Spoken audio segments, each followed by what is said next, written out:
If Justice Jahangiri falls, the whole institution falls. And Justice Dogar must go back to the court that he came from.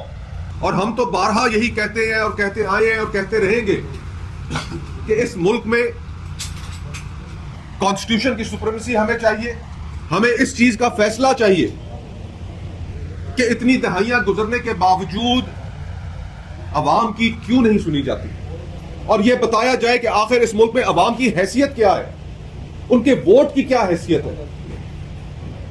اس ملک کے بڑے بڑے آئینی ادارے اگر اس ملک کی عوام کے فنڈامنٹل رائٹس کو پروٹیکٹ نہیں کر سکتے تو ان کی ضرورت کیا ہے.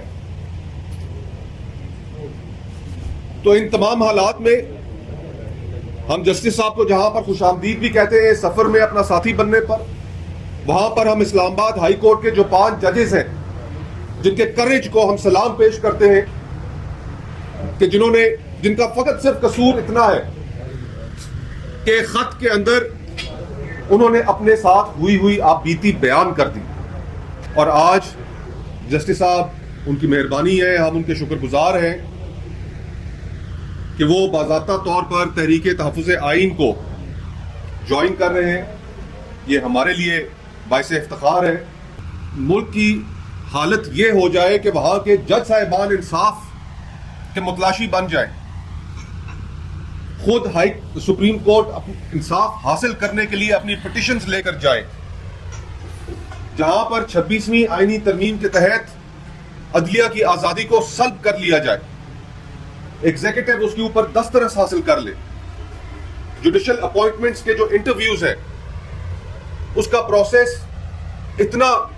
خراب ہو جائے کہ سیاسی جماعتوں کے سربراہوں کے گھروں کے اندر بیٹھ کے اپوائنٹ ہونے والے جج صاحبان کے انٹرویوز ہوں, کہ جہاں پر پولیٹیکل ریپریشن انتہا کو پہنچ جائے,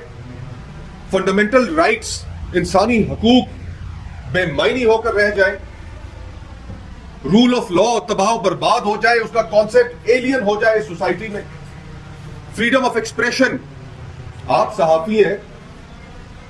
ریکارڈ اس ملک کے اندر پیکا قوانین کے تحت آج آپ لوگ جبر کا سامنا کر رہے ہیں. سینئر اینکرز اپنی نوکریوں سے ہاتھ دھو بیٹھے ہیں,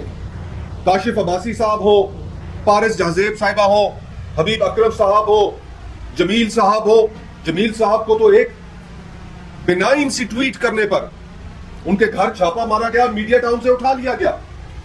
تو آج کا یہ جو ماحول ہے, اس ماحول میں